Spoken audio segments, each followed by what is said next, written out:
I'm married, darling. Me too. Yeah? Where's your husband at then? He's in Sacramento. Where's your wife? My wife is standing right over there, staring at you. I'll handle this. No, don't do that now. I'm gonna. Hey. Oh, shit.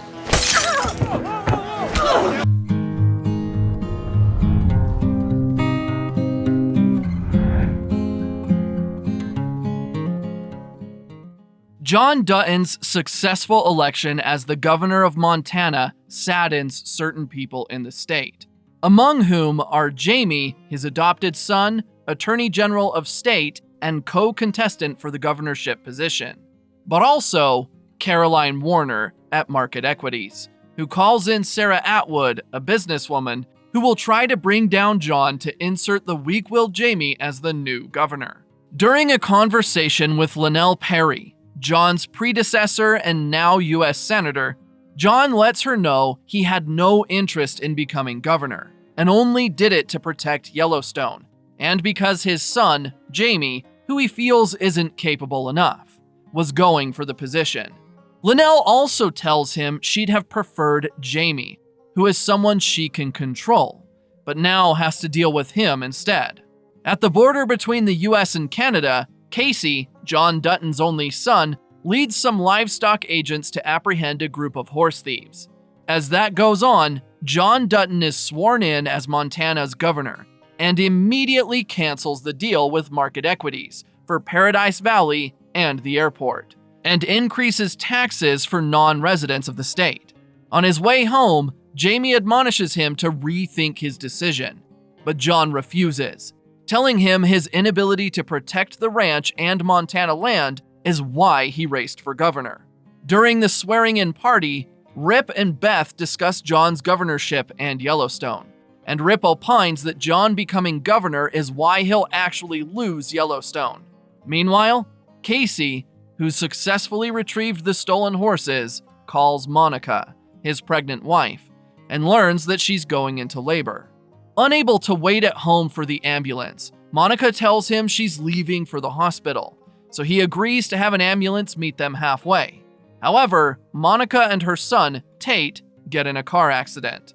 She and Tate survive, but unfortunately, she loses the baby.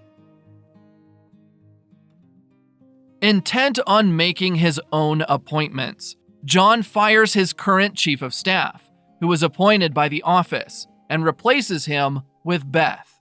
Jamie continues to persuade his father on how canceling the lease of parts of Yellowstone to Market Equities will cost him the ranch. Linnell backs Jamie up, but Beth stands behind John. When Beth and Jamie finally leave the office, Linnell tells John that while he'll make a good leader, his inability to compromise or do politics is what will be his downfall. Meanwhile, Beth gives Jamie a stern warning about questioning her father, using the opportunity to also remind him he's not part of the family. At the ranch, when Rip discovers that one of the cattle has been attacked by wolves, he asks a few of Yellowstone's cowboys to find and kill the wolves, while the rest return the cattle to the ranch. Meanwhile, back in the city, John calls a press conference and goes through with canceling the lease of Yellowstone to Market Equities. Consequently, Caroline asks her staff to sue the state for breach of contract, and Sarah decides to infiltrate John's circle through Jamie. Still hell-bent on keeping the Yellowstone Ranch in one piece and out of reach, John decides to place the land in conservation easement if Market Equities' appeal for rezoning is canceled, with the easement meaning that the land is permanently limited to a certain use, making it impossible for Market Equities to use it for their cash cow plans. Later that night, Ryan, one of the cowboys, and the rest of the group find and kill the wolves, but realize they're in trouble when they see the GPS collars that show the wolves belong to the state pack. After calling Rip to inform him of the situation, he tells them to attach the collars to pieces of wood and throw it down the river, but one of the collars gets stuck in the Yellowstone River. Two agents from the U.S. Fish and Wildlife Service visit Rip, and inform him of the wolf's GPS collar found in the Yellowstone River. Rip denies ever seeing any wolf on the land, but agrees to assist them in running a search on the land when they ask. At Casey's house, Monica and her husband have agreed to hold their baby's funeral in Yellowstone. However, since Monica's an Indian, they have Thomas Rainwater, chairman of the Confederated Tribes of Broken Rock and leader of the Broken Rock Indian Reservation, and Mo, member of the tribal police, over to discuss the traditional procedure for the funeral, part of which is burying the baby with a horse that'll take him through the afterlife. Sarah and Market Equities attorney Ellis Steele visit Jamie to file their suit against the state. As they discuss, Jamie disagrees with Ellis on a few points, and the attorney seemingly leaves furiously. To resolve their differences, Sarah and Jamie agree to have dinner together. Later on, Casey visits his father to ask permission to bury his baby at the ranch.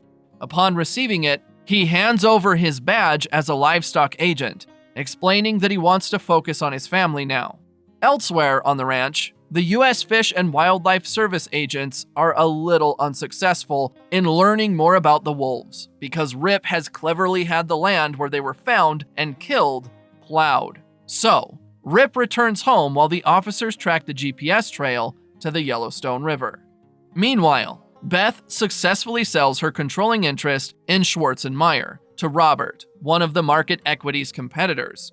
To prevent being sued by Market Equities, Beth puts up the company in conservation easement, effectively sending Caroline back to New York. Afterward, she goes out with her husband and the cowboys to celebrate Lloyd's birthday. While celebrating, she assaults a lady who flirts with her husband openly, but gets arrested when the lady presses charges. The state's park officials and agents of the U.S. Fish and Wildlife Service visit John, and he learns about the wolf collar found on his land and the environmental parties who want answers. Placing a call to Rip, he confirms that there's not been a wolf sighting on his land. As soon as they leave, John receives a call from Jamie and learns of Beth's predicament. Now finding himself in a crisis, he asks Clara, his secretary, about his crisis management team, but she reminds him he never employed them. Afterward, he meets with Linnell and tells her about Beth. Linnell tells him he can grant her a pardon if she's convicted, but advises against it. When he tells her about the environmental group, Linnell admonishes him to steer clear of them and tells him to hire an environmental advisor to help him understand them. Hell-bent on keeping Beth out of jail, Jamie gets the lady who pressed charges to back down by accusing her of instigating the fight since she knew Rip was Beth's husband and still flirted with him. Jamie drives Beth home when she's released, but along the way, she discovers he has a son and becomes angry and hurt. She blames Jamie for the botched abortion that destroyed her womb years ago and promises to take his son away from him. She then gets out of the car and gets a lift home. Following Linnell's advice, John makes Summer, an environmental activist, and his former lover, his environmental advisor.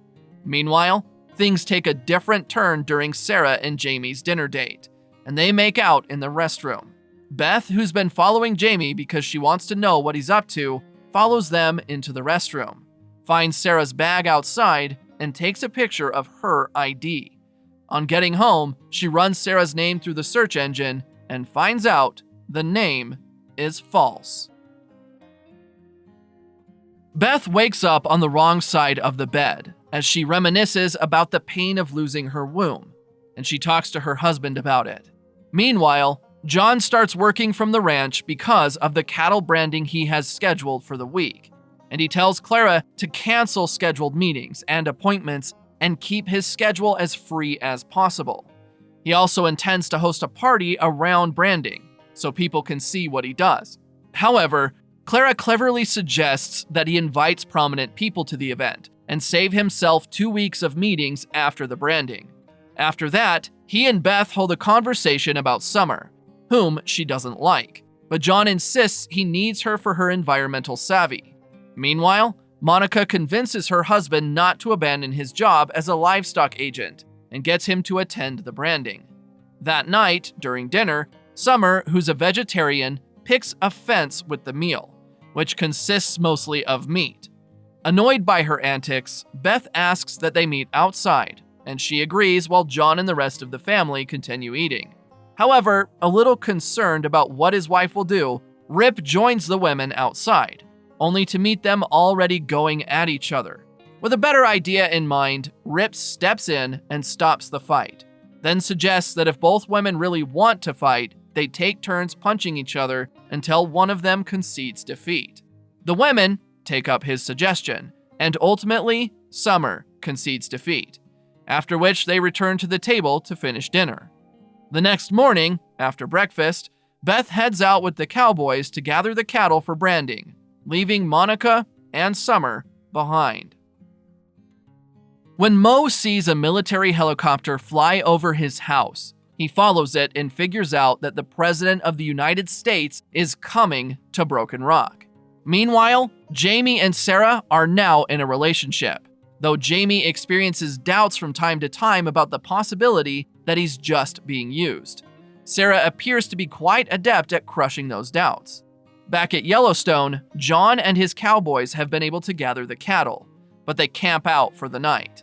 Unfortunately, the next morning, John learns his friend Emmett, who's also there with him for the branding, died in his sleep.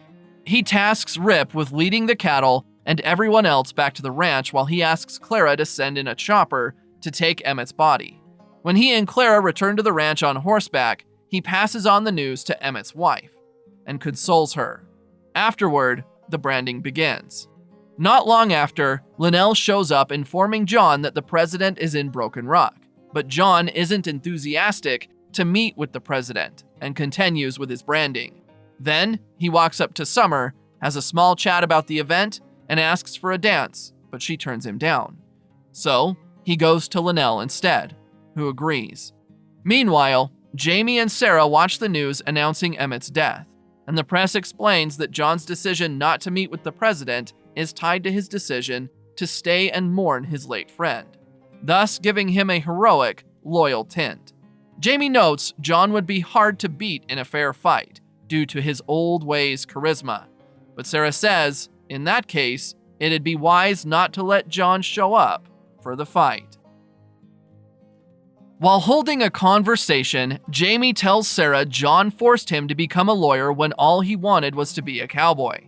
Now, he believes John hates him for doing the one thing he forced him to do. In turn, Sarah tells him John fears developing the ranch, and that might be the ranch's downfall. Furthermore, she suggests that she can help save the ranch. Back at the Dutton Ranch, Beth opens up to Monica about the loss of her own child during that costly abortion in the past, and asks her sister-in-law to keep it discreet. During a visit, Linnell tells Thomas Rainwater and Mo that the natural gas and captured carbon pipelines approved in central Montana by the Department of Interior will run through his reservation directly under their drinking water reservoir. Linnell informs them she's against this move and will oppose it publicly, advising Thomas to do the same since Angela, who's been gunning to remove Thomas as chairman, will use it against him. Meanwhile, trouble visits the ranch when John discovers one of the cattle has been killed by a disease called brucellosis. After testing their cattle and finding nothing, John explains to Clara that the entire herd can be destroyed by the state if one of them gets infected. Since the animal infected with the disease died where John was hoping to find a grazing spot for the branded cattle, John explains to Beth that they might have to lease land from someone for a year. And it infuriates her, because doing so will ruin them financially. When Sarah then tells Jamie that John put Yellowstone on conservation easement, he gets angry and susceptible to her suggestion of suing John and requesting his impeachment. Later that night, during a fair, Rip tells Beth they'll be gone for a year, as John's successfully gotten the lease for the cattle's grazing spot. Meanwhile, Jamie recites to Sarah his speech for the press conference where he'll sue John. When the cowboys and cattle leave the ranch, John tasks Casey with watching over Yellowstone. Then, he heads over to Broken Rock for Thomas's press conference regarding the pipelines. Unknown to him, Jamie is presenting his speech in court, accusing John of bankrupting Montana by canceling the airport and Paradise Valley projects. Then he proceeds to call for his impeachment, which is the first in the state's history. The press conference in Broken Rock is interrupted when news of Jamie's speech gets there. Sorry that this derailed the primary subject of Thomas's press conference, John apologizes and leaves. Back at the ranch, they also get the news, and an infuriated Beth heads over to Jamie's, hitting him with a rock and threatening to send pictures of him killing and carrying his biological father's corpse, unless he reneges his speech. However, Jamie refuses, telling her she can't go through with her threat because the train station where he buried his father is the same place John and his ancestors kept the corpses of people who tried to come for them on their ranch.